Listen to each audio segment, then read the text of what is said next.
Hello दोस्तों, स्वागत है आप सभी का हमारे यूट्यूब चैनल पे। आइए आज हम लोग पढ़ते हैं डायरेक्ट एंड इनडायरेक्ट स्पीच। देखिए, डायरेक्ट का मतलब क्या होता है। डायरेक्ट मतलब होता है प्रत्यक्ष, ठीक है। और इनडायरेक्ट का मतलब होता है अप्रत्यक्ष। और स्पीच का कथन, यानी डायरेक्ट कथन और इनडायरेक्ट कथन, ये हमारे चैप्टर का नाम है। बहुत बार आप इसको सुन चुके होंगे और कई बार ऐसा होता है कि ये हमको समझ में नहीं आता है, कई लोगों को समझ में नहीं आता है। तो इसी चीज़ को जो है हम आज जो है क्लियर करेंगे आपके सामने। सबसे पहले देखिए कि वक्ता के कथन को व्यक्त करने की सामान्यतः दो विधियां प्रचलित हैं, ठीक है। सबसे पहला कौन सा, डायरेक्ट स्पीच, और दूसरा कौन सा, इनडायरेक्ट स्पीच। अब देखिए डायरेक्ट स्पीच क्या होता है, इसमें जो लिखा है उसके हिसाब से और हम अपने तरीके से आपको बताते हैं कि जब कोई किसी के बात को हम, ठीक है, उसी के रूप में कह देते हैं, उसी के शब्दों में व्यक्त कर देते हैं। जैसा इसमें भी लिखा हुआ है कि जब वक्ता के कथन को ज्यों का त्यों ठीक उसी के शब्दों में व्यक्त किया जाता है तो उसे डायरेक्ट स्पीच कहते हैं। यानी जब किसी के द्वारा कहे हुए बात को ज्यों का त्यों बिल्कुल ठीक उसी के शब्दों में व्यक्त कर देते हैं तो डायरेक्ट स्पीच कहलाता है। और डायरेक्ट स्पीच क्या है, इन्वर्टेड कामा के अंदर रखा जाता है। जैसे Ram said I am very busy now. तो आप देखिए ऐसे कथन को जो जब इन्वर्टेड कामा ये लग जाता है तो ये हमारा डायरेक्ट स्पीच कहलाता है, इस प्रकार के कथन को। और देखिए उसके बाद अगला हमारा क्या है, ये पीसी रेन ने ये दिया हुआ है। पीसी रेन नाम के एक प्रोफेसर हैं, उनके द्वारा है।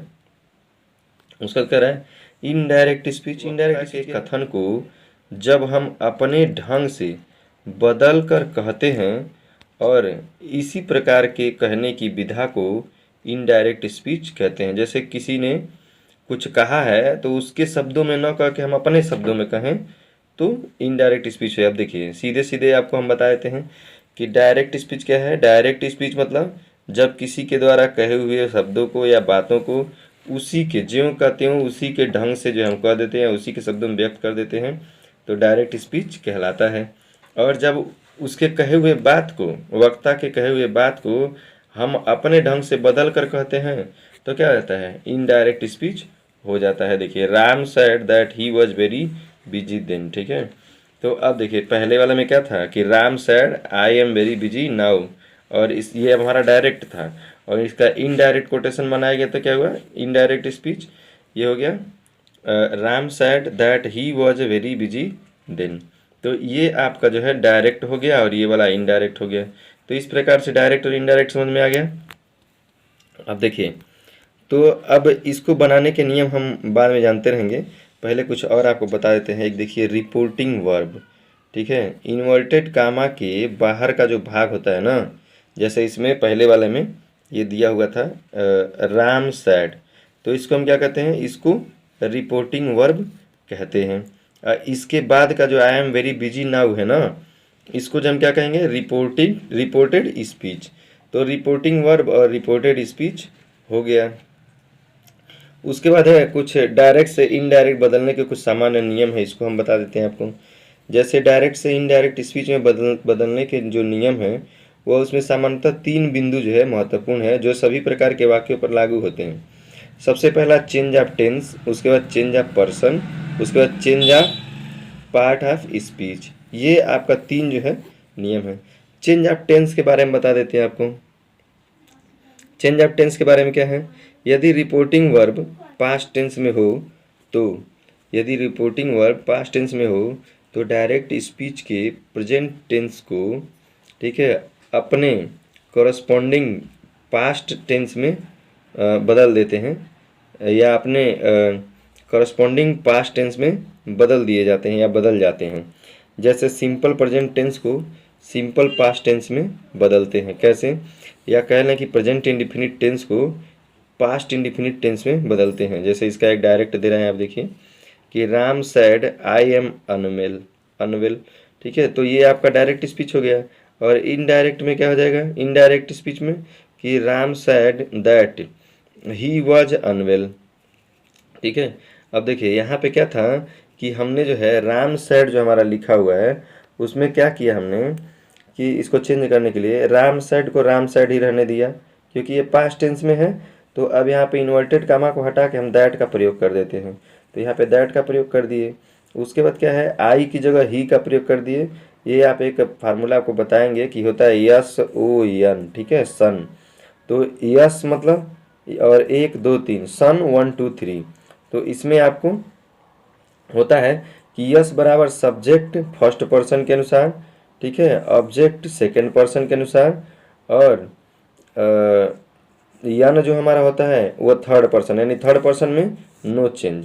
यानी फर्स्ट पर्सन सब्जेक्ट के अनुसार चेंज होता है, सेकंड पर्सन ऑब्जेक्ट के अनुसार चेंज होता है, और थर्ड पर्सन में नो चेंज होता है। आई एम अनवेल, तो यहाँ पे क्या है, राम सैड को राम सैड ही रहने देंगे, और उसके बाद ये इन्वर्टेड का हटा के दैट लगा दिए।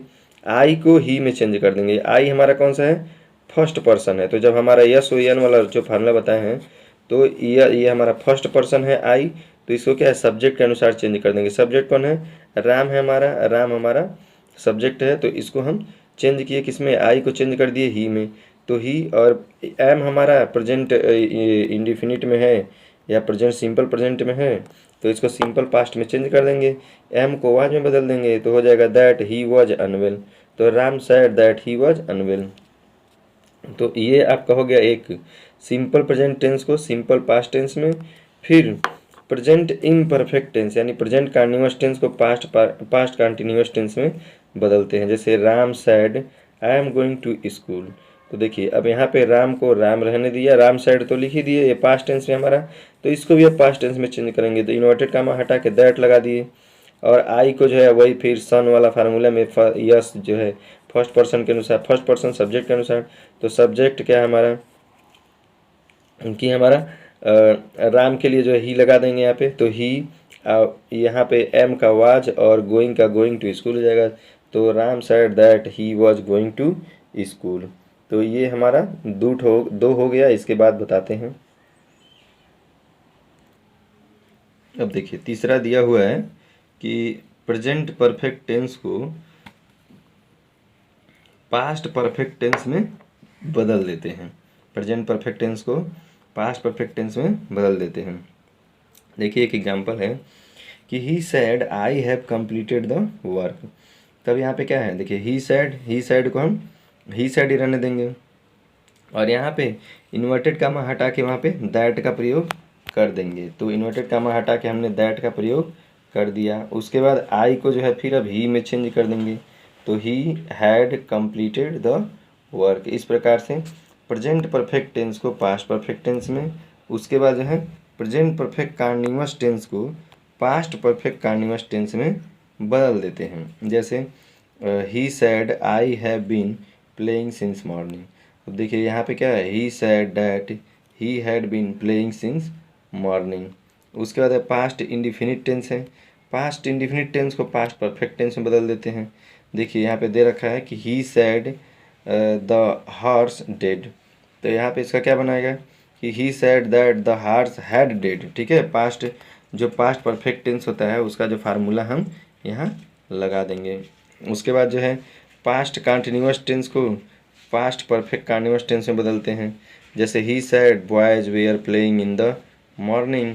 तो अब यहाँ पे इसका इनडायरेक्ट बनेगा कि he said that boys had been playing in the morning. उसके बाद कुछ और नियम के अपवाद हैं उसको बता देते हैं हम। ठीक है, कुछ विशेष नियम भी बता देते हैं। पास्ट परफेक्ट टेंस तथा पास्ट परफेक्ट कंटीन्यूअस टेंस के वर्ब में कोई परिवर्तन नहीं होता है। विल को वुड में, शैल को शुड में, कैन को कुड में, मे को माइट में बदलते हैं। नियम के कुछ अपवाद हैं, जैसे सदा सत्य रहने वाली जो बात होती है इसको यूनिवर्सल ट्रूथ कहते हैं। तो जो यूनिवर्सल ट्रूथ होता है ना उसके वर्ब में परिवर्तन नहीं होता है। जैसे यहाँ पे देख लीजिए, एक दे रखा है कि the teacher said the earth moves round the सन।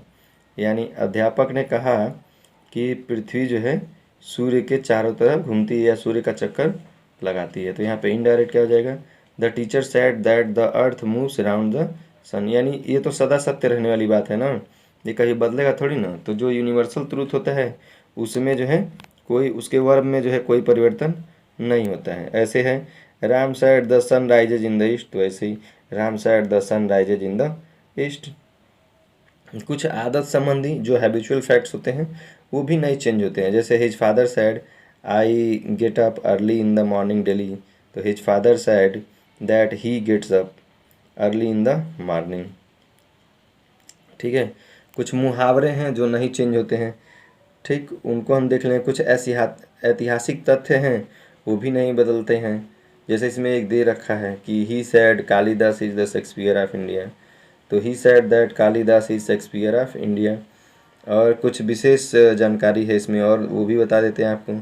जैसे मस्ट को प्राय हैड टू में बदल देते हैं, जैसे he sad he must go, तो इसका इनडायरेक्ट क्या बनेगा कि he said that he had to go. तो ये वो इसके बाद कुछ और है वही बताते हैं। अब देखिए इसमें दिया हुआ है, यदि मस्ट से किसी नियम या सिद्धांत, अस्थायी आदेश अथवा अनुमान का बोध हो तो इसे नहीं बदलते हैं। जैसे डायरेक्ट में देखिए कि he said student must respect their teachers, तो क्या है कि अब यहाँ पे हो जाएगा इसका indirect he said that student must respect their teachers. ये बिल्कुल वैसे की वैसे ही रह जाएगा, सिर्फ कामा हटा के हमने जो है यहाँ पे डाल दिया है।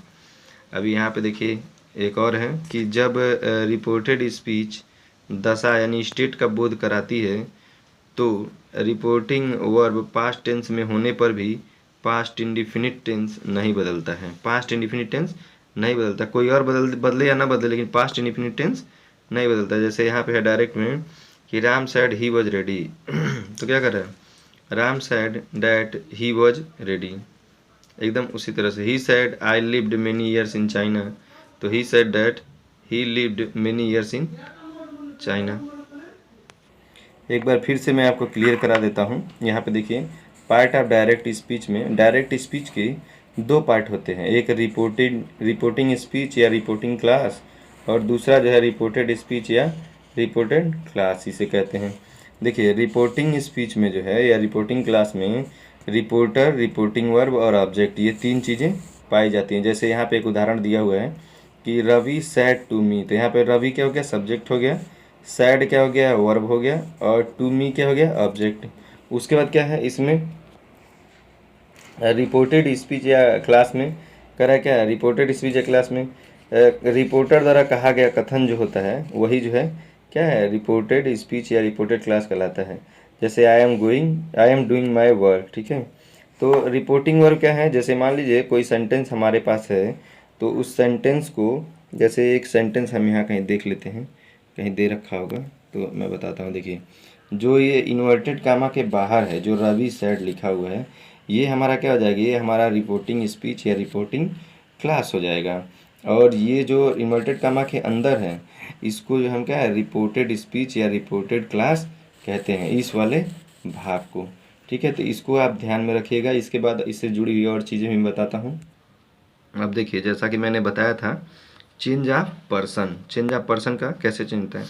देखिए जो पर्सनल प्रोनाउन तीन प्रकार के व्यक्तियों के लिए प्रयोग किए जाते हैं।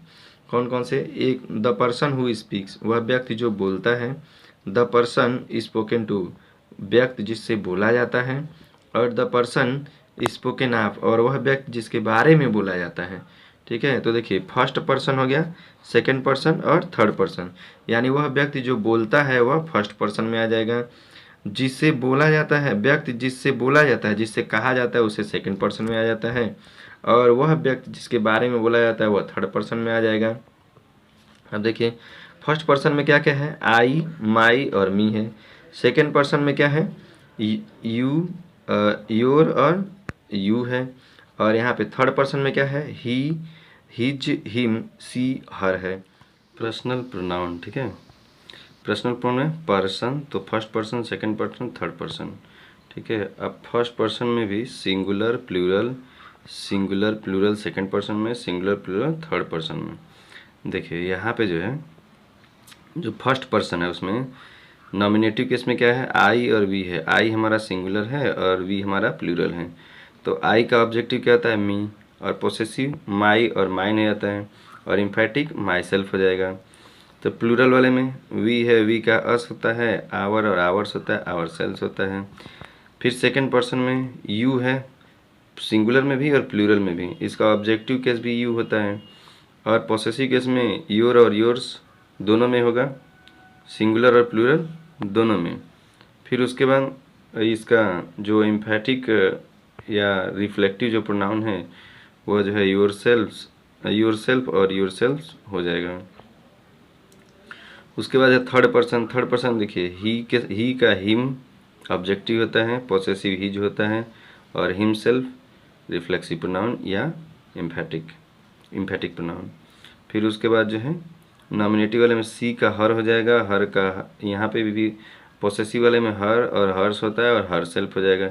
इट का इट्स और इट्स सेल्फ, ठीक है। प्लूरल दे का देम होता है, देयर होता है, देयर्स होता है और देम सेल्फ होता है। तो इसीलिए इसी प्रकार आप पर्सन को बदलने के नियम जान लेते हैं, पर्सन को कैसे बदलते हैं। तो अभी मैंने आपको बताया था कि सन का प्रयोग करते हैं, आगे और बढ़िया से हम समझाएंगे। ये वीडियो पूरा बहुत लंबा होगा, इसको ध्यान से देखेंगे तो आपको नरेशन में कोई दिक्कत नहीं होगी।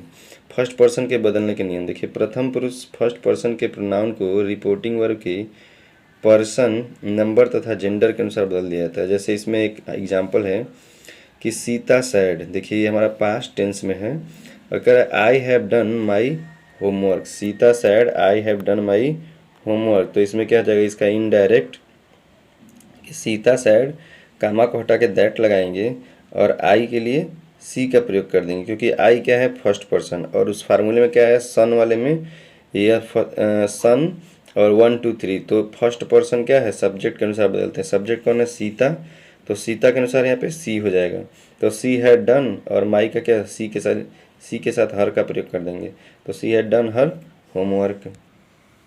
उसके बाद है एक एग्जाम्पल और है कि you said I write a letter to my father. देखिए अब यहाँ पे यू हमारा सेकंड, पहले तो यहाँ देखिए आई हमारा फर्स्ट पर्सन है, तो फिर सब्जेक्ट के अनुसार चेंज कर देंगे। तो यू सैड और कामा हटा के डबल इन्वर्टेड कामा हटा के दैट कंजक्शन का प्रयोग कर देंगे। फिर यू आई के लिए यू हो जाएगा सब्जेक्ट के अनुसार, you wrote a letter to your father, क्योंकि यू के साथ किसका प्रयोग करेंगे योर का प्रयोग करेंगे, अभी पीछे हम लोग पढ़े हैं।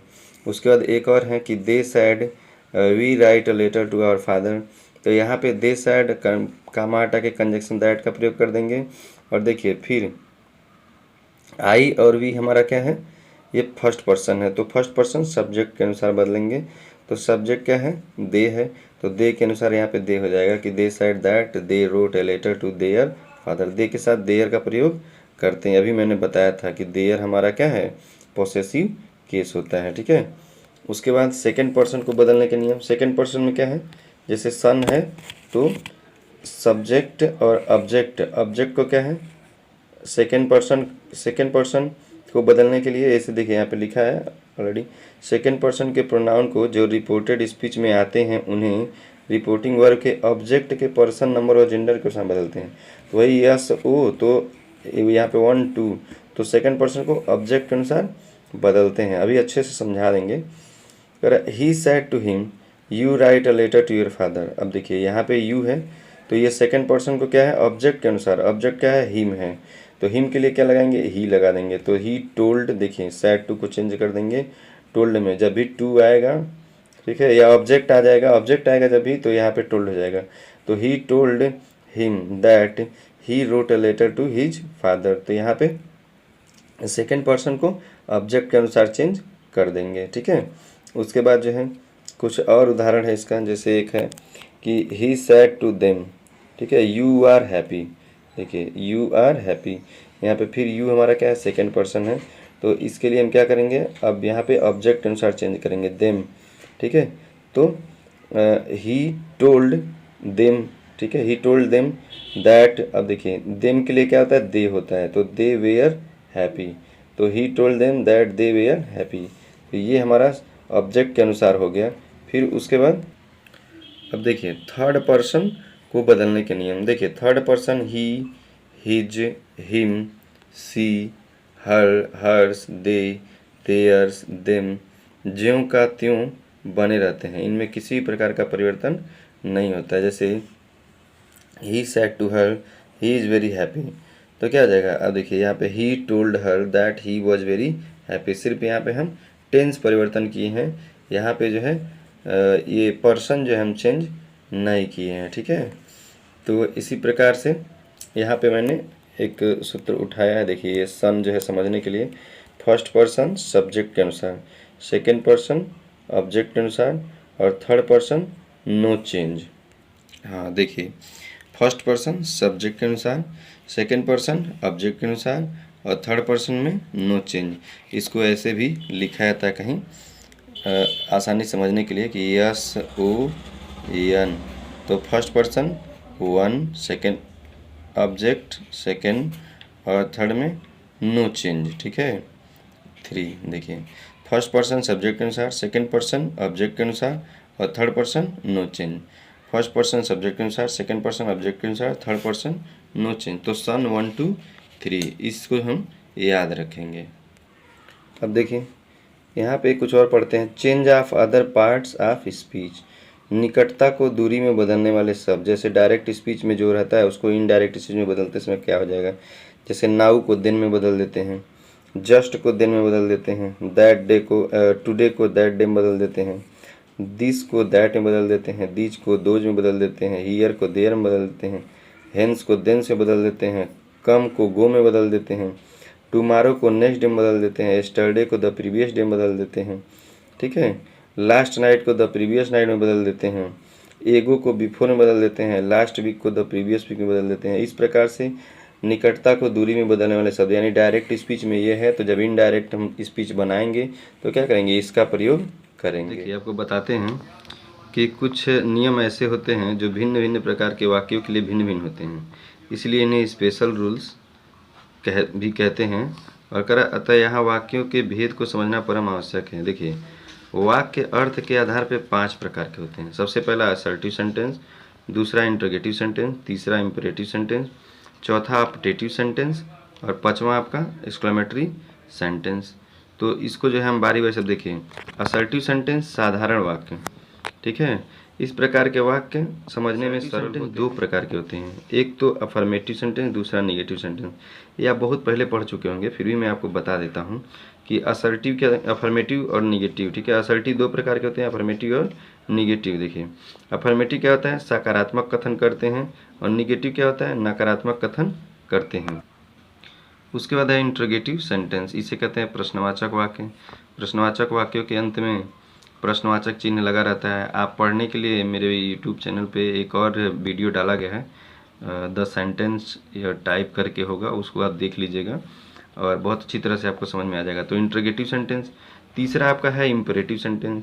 इंट्रोगेटिव सेंटेंस में जो है प्रश्नवाचक वाक्य होता है, यानी इनसे जो है प्रश्न पूछे जाते हैं। ये भी 2 प्रकार के होते हैं, वे वाक्य जो प्रश्नवाचक शब्द who, what, where, how, when, why, whenever आदि से प्रारंभ होते हैं, और एक दूसरा वे होते हैं जो सहायक क्रिया से प्रारंभ होते हैं और जिनको यस या नो आंसर टाइप क्वेश्चन कहा जाता है, ठीक है। उसका तीसरा आपका होता है इंपेरेटिव सेंटेंस। इंपेरेटिव सेंटेंस को क्या कहते हैं, आदेशात्मक वाक्य, यानी ऐसे वाक्यों से क्या है, आज्ञा, प्रार्थना, परामर्श इत्यादि जो है का भाव प्रकट होता है। उसके बाद जो है ऑप्टेटिव सेंटेंस है। ऑप्टेटिव सेंटेंस से आशीर्वाद, इच्छा, अभिशाप का भाव प्रदर्शित होता है, ठीक है। एक्सक्लेमेटरी सेंटेंस, इससे जो है जो हृदय के भाव हैं, हर्षोल्लास हो गया, शोक संताप हो गया, आश्चर्य हो गया, ये सब भावनाएं जो है प्रकट होती हैं। उसके बाद हम अगला टॉपिक इसी में पढ़ेंगे, क्योंकि अब इसमें सबसे पहला पढ़ेंगे कि असर्टिव सेंटेंस को देखिए डायरेक्ट से इनडायरेक्ट स्पीच में बदलना। तो सबसे पहले असर्टिव सेंटेंस पहला पढ़ेंगे, उसके बाद इंटरोगेटिव पढ़ेंगे, फिर इंपेरेटिव पढ़ेंगे, फिर जो है ऑप्टेटिव पढ़ेंगे, फिर जो है एक्सक्लेमेटरी पढ़ेंगे। सबसे पहले असर्टिव को पढ़ते हैं। देखिए असर्टिव सेंटेंस को डायरेक्ट से इनडायरेक्ट में बदलने के कुछ सामान्य नियम हैं, जो टेंस, पर्सन तथा समीप वाले वाक्यों को दूर वाले शब्दों में बदलने से संबंधित है। और अभी मैंने आपको बताया भी, कर है प्रारंभ में आप पढ़ चुके हैं, इससे संबंधित कुछ विशेष नियम निम्नलिखित होते हैं। जैसे क्या असर्टिव सेंटेंस में रिपोर्टिंग होता है, रिपोर्टेड स्पीच को इन्वर्टेड कामा हटाकर दैट से जोड़ दिया जाता है, जैसा कि मैं बार बार बता रहा था। जैसे यहाँ की एक उदाहरण है, देखिए Ram said to him he is reading a book. देखिए तो यहाँ पे क्या हो जाएगा, Ram told him, said to को टोल्ड में बदल देंगे तो राम टोल्ड हिम हो जाएगा, कामा को हटा के दैट लगा देंगे।